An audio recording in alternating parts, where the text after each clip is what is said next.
তো আজকের ফাইনাল কাট up class 11-12 mathematics SLST 2025। আশা করি এই কাট আপ আমার ফাইনাল কাট আপ। তো এর মধ্যেই থাকবে 1 নম্বর কি 2 নম্বর, হয়তো কমতেও পারে। তা আমি মোটামুটি আউট অফ 70, মানে যারা ইন সার্ভিস তাদের ক্ষেত্রে 70 আর যারা ফ্রেশার তাদের ক্ষেত্রে 60, এই 60-র উপর আমি কাট আপ বলছি।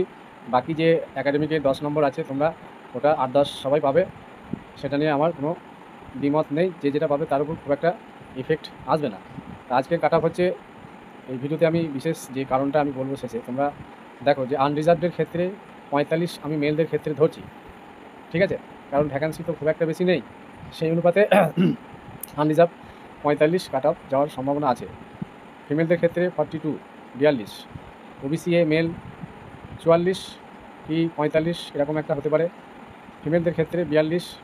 আমি আনরিজার্ভ আর OBCA একই রেখেছি। আমি 1 নম্বর হয়তো বাড়িয়ে দিয়েছি, 1 নম্বর কি 2 নম্বর কমতেও পারে, ঠিক আছে? ওবিসি বি এর ক্ষেত্রেও আমি OBCA আর OBCB কে আমি আলাদা করে দেখছি না, দুটোকে সেম কাট আপ রাখছি। কারণ বিষয়টা হচ্ছে OBCA আর OBCB এর মধ্যে কিন্তু এখন আগের মতো সেই কন্ডিশন নেই, সেই হিসাবে এটা করা হয়েছে। আর SCদের ক্ষেত্রে আমি মেলদের 39 আর ফিমেলদের ক্ষেত্রে 38। একইভাবে EWS এটা 35 মেল আর ফিমেলদের ক্ষেত্রে 32। তা এই মোটামুটি আমি কাট আপ ক্লাস 11-12 বললাম। আশা করি এই কাট আপটাই যাবে, হয়তো 1 নম্বর কমতেও পারে। তা মোটামুটি এই হচ্ছে আমার ক্লাস 11-12-এর ফাইনাল কাট আপ। তোমাদের কোনো যদি কমেন্ট থাকে জানাবে।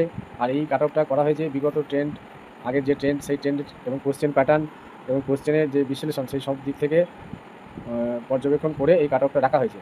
তোমাদের কমেন্ট যদি কিছু থাকে, সুস্থ কমেন্ট বা মতামত জানিও, অস্বাভাবিক কিছু কমেন্টে লিখবে না, ঠিক আছে? তোমরা শুধুমাত্র এই কাট আপ মোটামুটি যাদের আছে তারা ইন্টারভিউয়ের বা ডেমনস্ট্রেশনের জন্য প্রিপারেশান 100% নিতে পারো, কোনো আর কিছু ভাবার প্রয়োজন নেই।